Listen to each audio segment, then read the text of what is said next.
केंद्र के सामान्य मानवीय के सामर्थ्य को बढ़ाकर उसे सशक्त करके उसकी क्षमता बढ़ाकर उसे सम्मान के साथ जीने के नए अवसर दे रहे हैं। साथियों, समय के साथ हमारे देश की राजनीति में अनेक प्रकार की विकृतियां आ गई है और आज इस बारे में भी मैं उत्तराखंड की पवित्र धरती पर कुछ बात बताना चाहता हूं।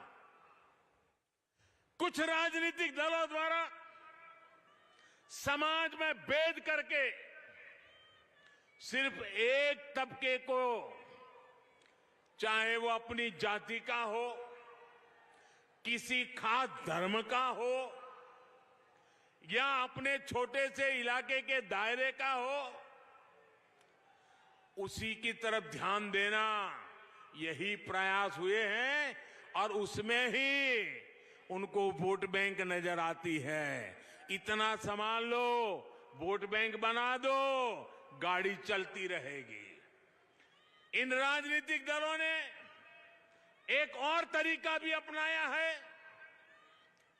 उनके ये विकृतियों का एक रूप ये भी है और वो रास्ता है जनता को मजबूत नहीं होने देना,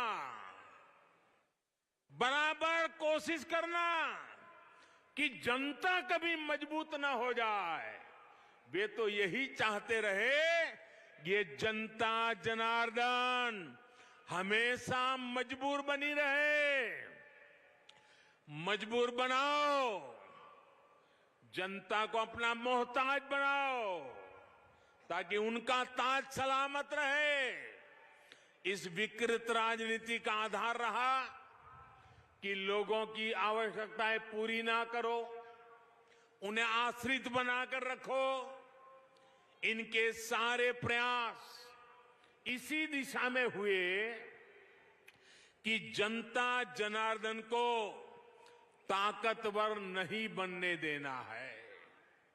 दुर्भाग्य से इन राजनीतिक दलों के लोगों ने भी ये सोच पैदा कर दी कि सरकार ही हमारी माई बाप है, अब जो कुछ भी मिलेगा सरकार से ही मिलेगा, तभी हमारा गुजारा होगा। लोगों के मन में भी ये घर कर गया। यानी एक तरह से देश के सामान्य मानवीय का स्वाभिमान, उसका गौरव सोची समझी रणनीति के तहत कुचल दिया गया, उसे आश्रित बना दिया गया। और दुखद ये कि ये सब करते रहे और कभी किसी को भनक तक नहीं आने दी। लेकिन इस सोच, इस अप्रोच से अलग हमने एक नया रास्ता चुना है। हमने जो रास्ता चुना है वो मार्ग कठिन है, वो मार्ग मुश्किल है, लेकिन देश हित में है, देश के लोगों के हित में है। और हमारा मार्ग है सबका साथ, सबका विकास। हमने कहा कि जो भी योजना लाएंगे सबके लिए लाएंगे, बिना भेदभाव के लाएंगे। हमने वोट बैंक की राजनीति को आधार नहीं बनाया, बल्कि लोगों की सेवा को प्राथमिकता दी। हमारी अप्रोच रही कि देश को मजबूती देनी है। हमारे देश कब मजबूत होगा? जब हर परिवार मजबूत होगा। हमने ऐसे समाधान निकाले, ऐसी योजनाएं बनाई जो भले वोट बैंक के तराजू में ठीक नहीं बैठे, लेकिन वो बिना भेदभाव आपका जीवन आसान बनाएगी, आपको नए अवसर देगी, आपको ताकतवर बनाएगी। और आप भी नहीं बचाएंगे। आप में से कोई नहीं चाहेगा कि आप अपने बच्चों के लिए एक ऐसा वातावरण छोड़े जिसमें आपके बच्चे भी हमेशा आश्रित जीवन जिए। जो मुसीबतें आपको विरासत में मिली, जिन कठिनाइयों में आपको जिंदगी गुजारनी पड़ी, आप भी नहीं चाहेंगे कि आप भी वो विरासत, वो मुसीबतें बच्चों को वैसे ही देकर जाएं। हम आपको आश्रित नहीं, आत्मनिर्भर बनाना चाहते हैं। जैसे हमने कहा था,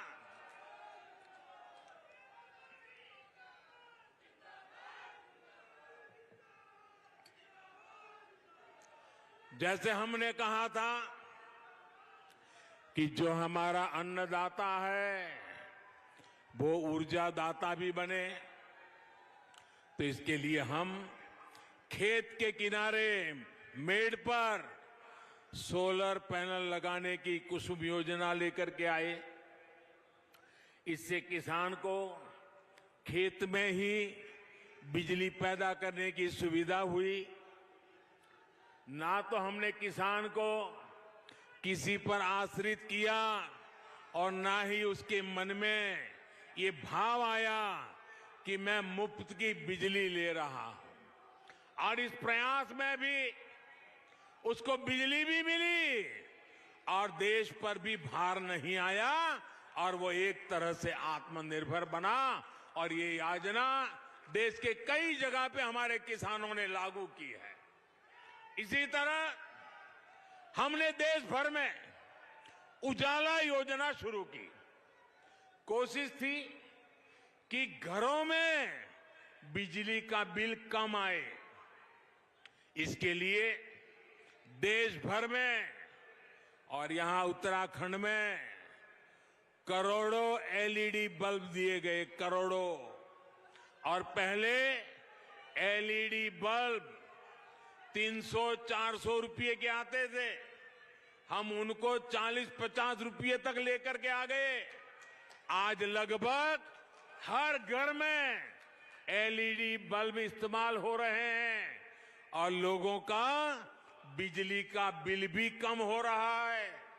अनेकों घरों में जो मध्यम वर्ग, निम्न मध्यम वर्ग के परिवार है, हर महीने 500 से 600 रुपये तक बिजली बिल कम हुआ है। साथियों, इसी प्रकार से हमने मोबाइल फोन सस्ता किया, इंटरनेट सस्ता किया, गांव-गांव में कॉमन सर्विस सेंटर खोले जा रहे हैं, अनेक सुविधाएं गांव में पहुंची है।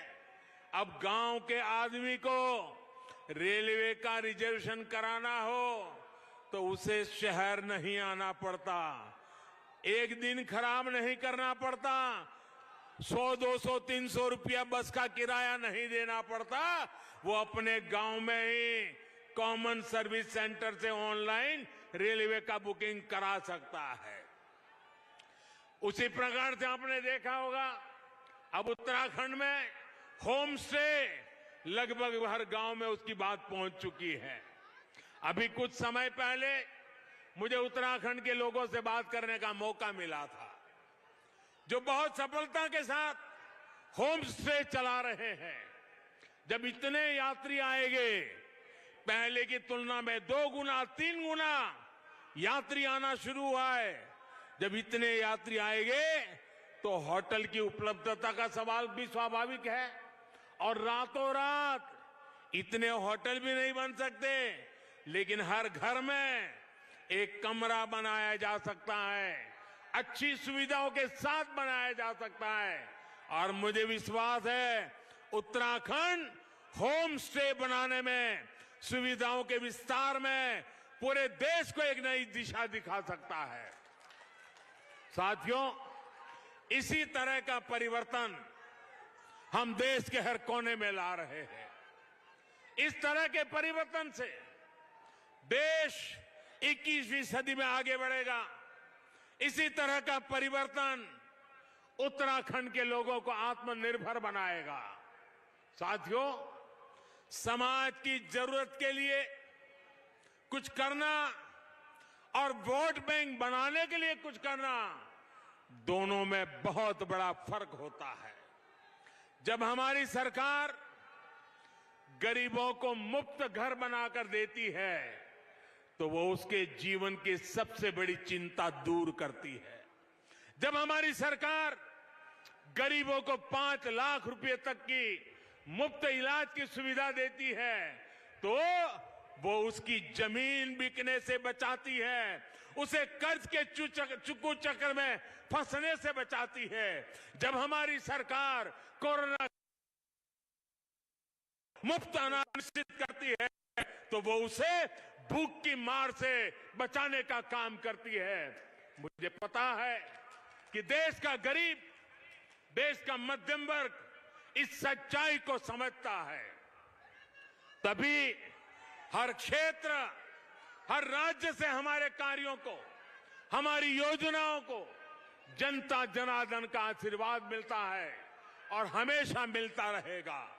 साथियों, आजादी के इस अमृत काल में देश ने जो प्रगति की रफ्तार पकड़ी है वो अब रुकेगी नहीं, अब थमेगी नहीं और ये थकेगी भी नहीं, बल्कि और अधिक विश्वास और संकल्पों के साथ आगे बढ़ेगी। आने वाले 5 वर्ष उत्तराखंड को रजत जयंती की तरफ ले जाने वाले हैं। ऐसा कोई लक्ष्य नहीं जो उत्तराखंड हासिल नहीं कर सकता, ऐसा कोई संकल्प नहीं जो इस देवभूमि में सिद्ध नहीं हो सकता। आपके पास दामी जी के रूप में युवा नेतृत्व भी है, उनकी अनुभवी टीम भी है, हमारे पास वरिष्ठ नेताओं की बहुत बड़ी श्रृंखला है। 30-30 साल, 40-40 साल अनुभव से निकले हुए नेताओं की टीम है जो उत्तराखंड के उज्जवल भविष्य के लिए समर्पित है। और मेरे प्यारे भाइयों बहनों, जो देश भर में बिखर रहे हैं वो उत्तराखंड को निखार नहीं सकते हैं।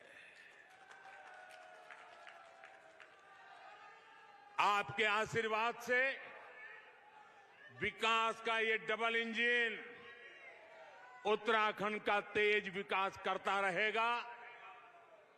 इसी विश्वास के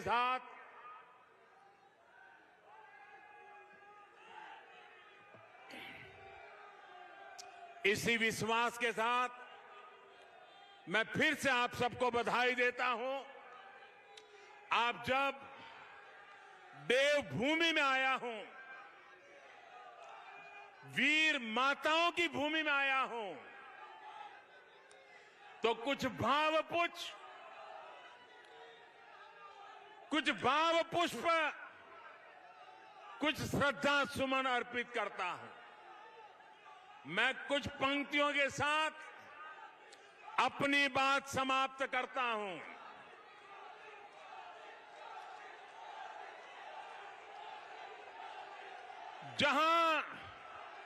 जहां पवन बहे संकल्प लिए, जहां पवन बहे संकल्प लिए, जहां पर्वत गर्व सिखाते हैं, जहां ऊंचे नीचे सब रास्ते बस भक्ति के सुर में गाते हैं, उस देवभूमि के ध्यान से ही, उस देवभूमि के ध्यान से ही मैं सदा धन्य हो जाता हूं।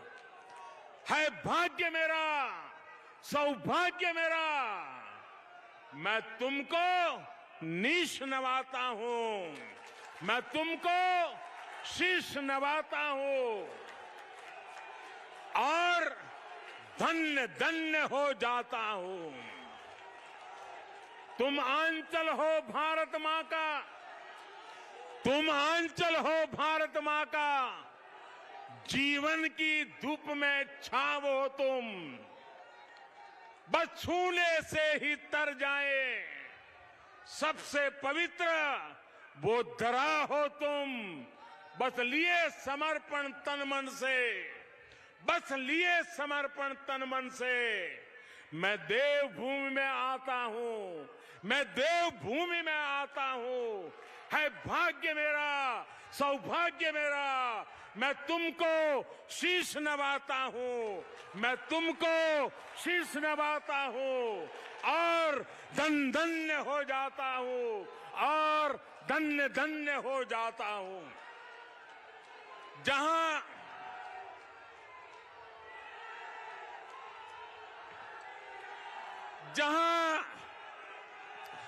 जहां अंजुलि में गंगा जल हो, जहां हर एक मन बस निश्चल हो, जहां गांव गांव में देशभक्त, जहां नारी में सच्चा बल हो, उस देवभूमि का आशीर्वाद लिए मैं चलता जाता हूं, उस देवभूमि का आशीर्वाद लिए मैं चलता जाता हूं।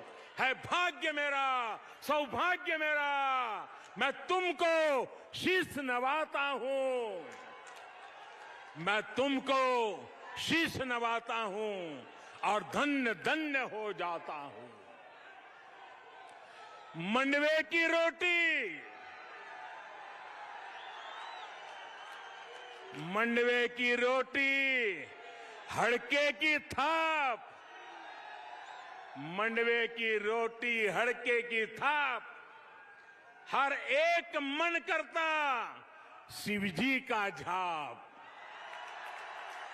हर एक मन करता शिव जी का झाप। ऋषि मुनियों की है ये तपोभूमि, ऋषि मुनियों की है ये तपोभूमि, कितने वीरों की ये जन्मभूमि। मैं देवभूमि आता हूं, मैं तुमको शीश नवाता हूं और धन्य धन्य हो जाता हूं। मैं तुमको शीश नवाता हूं और धन्य धन्य हो जाता हूं। मेरे साथ बोलिए, भारत माता की, भारत माता की, भारत माता की। बहुत बहुत धन्यवाद। अपना कीमती समय निकालकर आपने दिया हमें आशीष और प्यार, आपका इसके लिए पुनः। तो प्रधानमंत्री नरेंद्र मोदी को आप सुन रहे थे, जो कि संबोधित कर रहे थे। उन्होंने कहा कि उत्तराखंड के विकास को लेकर भारतीय जनता पार्टी लगातार कदम उठा रही है। इस तरीके से सौगातों की बारिश लगातार दी जा रही है। उन्होंने कहा कि पिछली सरकारों ने सिर्फ उत्तराखंड में अपनी तिजोरी भरने का काम किया, लेकिन भारतीय जनता पार्टी की सरकार लगातार मेहनत के साथ लोगों की मदद के लिए काम कर रही है। उन्होंने कहा कि जिस तरीके से देवभूमि को 18,000 करोड़ की सौगात दी गई है, डबल इंजन की सरकार किस तरीके से प्रदेश के विकास को लेकर दृढ़ संकल्पित है, उसका उन्होंने जिक्र किया। और यहां पर यह तस्वीर आप देखिए, उत्तराखंड के तमाम नेताओं से मुलाकात करते हुए, बातचीत करते हुए यहां पर साफ आप देख सकते हैं प्रधानमंत्री नरेंद्र मोदी को। उत्तराखंड के नेताओं से, सुबोध उनियाल, हरक सिंह रावत, तमाम नेताओं से यहां पर बातचीत करते हुए प्रधानमंत्री मंच से आगे की तरफ यहां पर बढ़ते हुए, ये तस्वीर इस वक्त हम आपको दिखा रहे हैं। प्रधानमंत्री नरेंद्र मोदी ने विकास का एलिवेटेड एक्सप्रेसवे दिया, जिसकी 3 गुनी रफ्तार से काम हो रहा है। जिस बात का जिक्र प्रधानमंत्री ने कहा कि कई मुश्किलों के बाद ये दिन आया है। पहले की सरकारों में घोटाले हुआ करते थे, लेकिन हमारी सरकार ने विकास की सौगात दी है। देश आज नवनिर्माण में जुटा हुआ है, हर नुकसान की भरपाई की जा रही है। ऑल वेदर रोड से जीवन आसान होगा, उसका भी जिक्र प्रधानमंत्री ने अपने संबोधन में किया।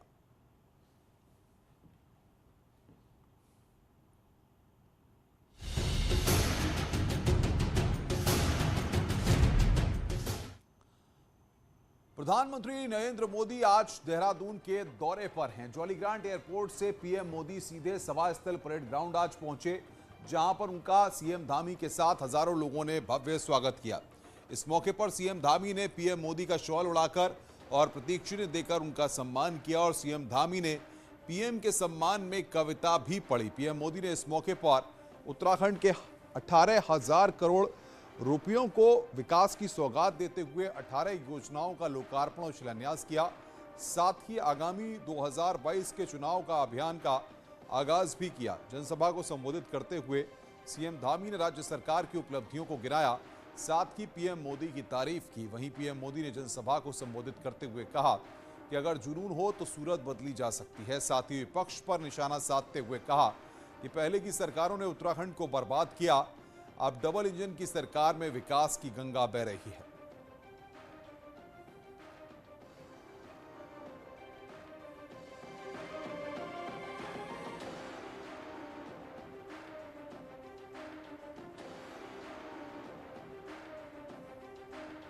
सुरक्षित आपके हाथों में संपूर्ण भारतवर्ष है।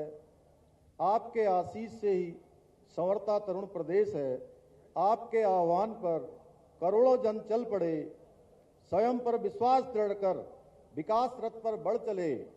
आपके अनुराग पर पर्वत जनों को नाज है, आगमन से आपके पुलकित पर्वत राज है। प्रधानमंत्री जी के नेतृत्व में आज देश के हर वर्ग और क्षेत्र के लोगों के लिए योजनाएं तैयार कर इतने कार्य किए जा रहे हैं कि यदि उन्हें एक एक करके गिनाया जाए और उनके लाभों पर बात की जाए तो समय कम पड़ेगा। आदरणीय प्रधानमंत्री जी, आपके महान विचारों पर चलकर ही आज उत्तराखंड विकास की राह पर अग्रसर है। हमें पूर्ण विश्वास है कि आपके मार्गदर्शन में शीघ्र ही हम भारत के सर्वश्रेष्ठ राज्य बनेंगे। माननीय प्रधानमंत्री जी के मार्गदर्शन और केंद्र सरकार के सहयोग से राज्य में पिछले 5 वर्षों में करीब 1 लाख करोड़ रुपए से भी अधिक की विभिन्न परियोजनाएं प्रदेश के लिए स्वीकृत हुई हैं। इनमें से बहुत सी योजनाएं पूर्ण हो चुकी हैं और अन्य पर कार्य चल रहा है। उत्तराखंड के सतत विकास के प्रति यह आदरणीय प्रधानमंत्री जी के समर्पण का नतीजा है कि आज उनके द्वारा इसी मंच से 18,000 करोड़ से भी अधिक की विकास योजनाओं का लोकार्पण व शिलान्यास किया जा रहा है।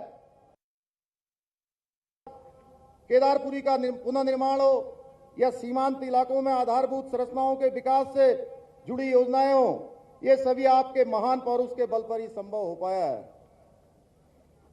आज केदारपुरी अपने नए रूप में प्रकाशमान है और देश विदेश के कोने कोने से जितने भी श्रद्धालु केदारपुरी में भगवान महादेव का दर्शन करने आते हैं, दर्शन पाने के बाद आदरणीय प्रधानमंत्री जी को अपना आशीष अवश्य देते हैं। आदरणीय मोदी जी के नेतृत्व में हमारी सरकार लगातार देव स्थानों के विकास, पुनर्निर्माण और सनातन परंपराओं के लिए लगातार उनको आगे बढ़ाने का काम कर रही है। हाल ही में हमने प्रदेश के हक हकूकधारियों, विद्वान पंडितों एवं तीर्थपुरोहितों आदि के विचारों को सर्वोपरि मानते हुए उनकी भावनाओं के अनुरूप फैसले लिए हैं। मैं आज इस मंच से कहना चाहता हूं, मैं और मेरी सरकार पूर्ण रूप से जहां एक और धर्म की रक्षा के प्रति समर्पित हैं, वहीं हम देवभूमि के सुनियोजित विकास के लिए भी प्रतिबद्ध हैं। ये परियोजनाएं इस दशक को मैंने केदारपुरी की पवित्र धरती से कहा था, आज मैं देहरादून से दोहरा रहा हूं। ये परियोजनाएं इस दशक को उत्तराखंड का दशक बनाने में अहम भूमिका निभाएगी। अटल बिहारी वाजपेयी जी ने भारत में कनेक्टिविटी बढ़ाने का अभियान शुरू किया था, लेकिन उनके बाद 10 साल देश में ऐसी सरकार रही जिसने देश का, उत्तराखंड का बहुमूल्य समय व्यर्थ कर दिया। 10 साल तक देश में इंफ्रास्ट्रक्चर के नाम पर घोटाले हुए, घपले हुए, इससे देश का जो नुकसान हुआ उसकी भरपाई के लिए हमने दोगुनी गति से मेहनत की और आज भी कर रहे हैं। और बातचीत करने के लिए इसी मुद्दे पर हमारे साथ बलराज पासी पूर्व सांसद हैं बीजेपी के, वो जुड़ रहे हैं। दीप बोरा कांग्रेस के प्रवक्ता है, वो हमारे साथ जुड़ रहे हैं। दीप बोरा साहब, आपने उत्तराखंड के मुख्यमंत्री और प्रधानमंत्री नरेंद्र मोदी दोनों का भाषण सुना होगा। वो कह रहे हैं कि पिछली सरकारों में सिर्फ घोटाले होते थे, आपकी सरकार में विकास के नाम पर सिर्फ तिजोरियां भरी जाती थी। अब भारतीय जनता पार्टी की सरकार ने काम किया है और वो काम करके दिखा भी रहे हैं। अगर प्रधानमंत्री जी ये सब नहीं बोलेंगे तो क्या बोल सकते हैं? वो बोलेंगे इन्होंने कोविड में हरिद्वार में घोटाला किया, वो बोलेंगे कि हमने कुंभ में घोटाला किया, हमारे पिछले मुख्यमंत्री ने जल विद्युत परियोजनाओं में घोटाला किया। तो ये वो पार्टी है कि खनन में घोटाला किया। वो क्यों नहीं बता के गए कि हमने 3-3 सीएम क्यों बदले, 3-3 मुख्यमंत्री हमने क्यों बदले? वो बता के गए। आज उत्तराखंड का बेरोजगार पूछ रहा है कि 6.7 से ऊपर बेरोजगारी दर हो गई है, ये क्यों आई? ये प्रधानमंत्री जी ने क्यों नहीं कहा? अरे हमारी पूछ लेता हूं, बलराज पासी पूर्व सांसद हैं बीजेपी के, वो भी मेरे साथ हैं। बलराज पासी साहब, दीप बोरा साहब तो आप पे ही सवाल खड़े कर रहे हैं कि उत्तराखंड को लेकर के भले ही प्रधानमंत्री ने और मुख्यमंत्री ने विकास की बात की हो, लेकिन उनको लगता है कि जो आपकी सरकार में और मुद्दे उन पर तो बात ही नहीं की। देखिए, प्रधानमंत्री जी ने एक बहुत बड़ी बात कही उत्तराखंड के लिए कि ये दशक जो है ये उत्तराखंड का दशक होगा जी। पिछली बार उन्होंने केदारपुरी से एक और बात कही थी कि पिछले 100 सालों में जितने यात्री नहीं आए उससे ज़्यादा यात्री जो अगले 10 सालों में उत्तराखंड के अंदर आएंगे। और ये जो विकास की योजनाएं हैं इससे उत्तराखंड को बहुत बड़ा लाभ मिलेगा। आज प्रधानमंत्री की जो उत्तराखंड के प्रति जो उसका स्नेह था, जो उनका अगाध प्यार था, वो देखने को मिला कि किस तरीके से उन्होंने उत्तराखंड को आज इतनी सौगातें दी हैं। जब वो पिछले 5 साल पहले आए थे तो उन्होंने आल वेदर रोड की उस समय में घोषणा की थी और उस पर बनना काम चालू हुआ। आज बद्रीनाथ, केदारनाथ, उत्तर का जो है गंगोत्री, यमुनोत्री जाना जो है आसान हो गया। अब उसी तरीके से जो है देहरादून को जो है कितना नजदीक दिल्ली के कर दिया जाएगा। दीप बोरा साहब, पीठ थपथपाइए ना भारतीय जनता पार्टी की, देखिए कितना काम कर रही है, इतने आंकड़े गिना रहे हैं। बलराज पासी साहब, प्रधानमंत्री भी गिना चुके हैं, आपको नजर ही नहीं आ रहा है? नहीं, पासी साहब बहुत सीनियर नेता हैं भाजपा के। जब नारायण दत्त तिवारी जी की सरकार थी तभी यहाँ पे जो गतिमान था, सड़कों का जाल बिछना शुरू हो गया था। ये कुमाऊं मंडल की जितनी सड़कें हैं, जितने हाईवेज हैं, ये मुझे लगता है कि स्वर्गीय हमारी पूर्व नेता प्रतिपक्ष इंदिरा हृदय जी और नारायण दत्त तिवारी जी की देन है। ये क्यों नहीं बात करते? ये अपने बीसी खंडूरी की क्यों नहीं बात करते? उन्होंने भी सड़कों में कुछ मेहनत करी थी। ये अपनी पीठ थपथपाते हैं, खुद ही आशीर्वाद मांगते हैं। हम तो पूछ रहे हैं, पासी साहब, आप इनके लोगों को नजरअंदाज कर दे रहे हैं, आप क्रेडिट खुद ही लेना चाहते हैं। भाई इनको भी क्रेडिट दीजिए, वो कह रहे हैं हमारे नेताओं ने भी काम किए हैं। और केदारपुरी की बात, इनके तो नेता कहते थे सर पे कफन बांध के आना, लेकिन इन्हें ये उत्तराखंड की क्या, पूरे हिंदुस्तान की जनता ने, पूरे वर्ल्ड की जनता ने हरीश रावत जी की सरकार, कांग्रेस की सरकार, आपने 1 साल में ये यात्रा शुरू कर दी। पासी साहब जवाब दीजिए भाई, सीधे आप ही के ऊपर आरोप लगा रहे हैं। तो नहीं, इनके आरोप लगाने का इसलिए कोई औचित्य नहीं है।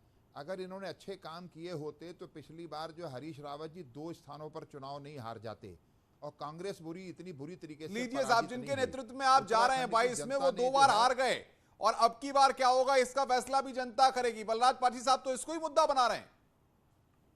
देखिए एंकर महोदय, इनसे पूछिए अटल बिहारी जी कब जीतते थे। अगर माननीय स्वर्गीय इंदिरा गांधी जी उनके लिए अपने 2 सांसदों की सीट नहीं खाली कराती, वो तो कई सालों से, दशकों से हारते हुए आ रहे थे। हार और जीत तो एक पैमाना है, एक ने जीतना है, दूसरे ने हारना है। जीतेगा तो एक ही ना। अब आइए ना मैदान में, अब आते हैं, दोबारा मैदान में आते हैं। पासी साहब अब आइए मैदान में, चुनौती दे रहे हैं भाई, बोरा साहब चुनौती दे रहे हैं, आइए मैदान में। सुनिए, आप चुनौती दी जा रही है। नहीं, हम तैयार है, हरीश रावत जी तैयार है। निश्चित रूप से भारतीय जनता पार्टी तैयार है और हमने जो किया है वो जनता के सामने है। इस कोरोना काल के बीच में भी जब पूरा देश संकट में था, पूरा विश्व संकट में था। ये तो कह रहे हैं घोटाले माननीय हुए हैं, हरिद्वार के प्रधानमंत्री घोटाले का नरेंद्र जिक्र मोदी कर रहे हैं लोगों को बोरा साहब। वैक्सीन उपलब्ध ये करा कह रहे हैं दी। बेरोजगारों के लिए आपने कुछ नहीं किया, इस पर आप पर आरोप मढ़ रहे हैं। नहीं, ये तो हमसे ऐसे सवाल कर रहे हैं जैसे इनकी सरकार ने, मनमोहन सिंह ने पूरे देश में लोगों की बेरोजगारी दूर कर दी थी। उत्तराखंड में आज लोगों को रोजगार मिला है तो अटल बिहारी वाजपेयी ने जो औद्योगिक पैकेज दिया था उसके कारण से मिला है। अगर लीजिए वो बोरा औद्योगिक साहब, पैकेज अटल जान बिहारी लीजिए आप, वाजपेयी ने नहीं दिया होता जनरल तो नॉलेज आज को उन अपना लोगों को एनरिच लाखों कर लोगों को दीजिए, यहां रोजगार पर नहीं नोट कर मिलता। लीजिए। प्रहलाद पासी साहब बिल्कुल फैक्ट्स के साथ आए। पासी साहब ये बता दें कि इनकी सरकार ने उत्तराखंड में एक इंडस्ट्री का नाम ले ले ये कि उद्योग लाए हो, इन्होंने तो उद्योग बर्बाद कर दिया। होंडा, लोग बैठे हुए हैं कुमाऊं पे भी आज कि ये फैक्ट्री बंद होने जा रही है, वह कांग्रेस की तरफ देख रही है। ये जितना औद्योगिक की फैक्ट्रीज आई हैं और जितनी कार्यशालाएं लगी हैं, ये नारायण दत्त तिवारी जी की देन है। ये एक फैक्ट्री इनका एक मुख्यमंत्री लाया और इन्होंने पता नहीं कितने मुख्यमंत्री बदल दिए। मुझे ये बता दें कि इनका एक भी पासी साहब मुख्यमंत्री आपको जवाब तो देना होगा। ये खामोशी कुछ क्यों खामोशी बना के रखी है पासी साहब? आपने जवाब क्यों नहीं दे रहे हैं बोरा साहब की बातों का? भाई नहीं, मैं पूरी बात सही तरीके से आपको बताता हूं कि उस समय केंद्र में अटल बिहारी वाजपेयी की सरकार थी। औद्योगिक पैकेज अटल बिहारी वाजपेयी ने दिया और मनमोहन सिंह ने आके उसको खत्म करने का काम किया। आज प्रदेश के अंदर लाखों लोगों को रोजगार मिलता अगर मनमोहन सिंह ने उस पैकेज को खत्म नहीं किया होता। उत्तराखंड का सबसे ज्यादा अगर किसी ने नुकसान किया तो कांग्रेस की सरकार। लीजिए बोरा साहब, आप ही पे तोहमत मर दी गई भाई, आप ही ने सब बर्बाद किया है। लाखों लोगों को रोजगार मिलता। बोरा साहब जवाब दीजिए, वक्त की मेरे पास कमी है। बिहारी वाजपेयी की वजह से आई है।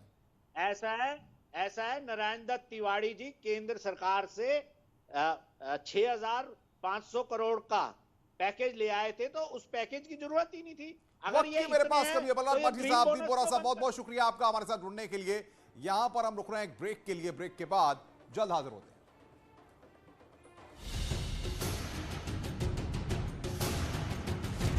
दिल लगा रही चूना।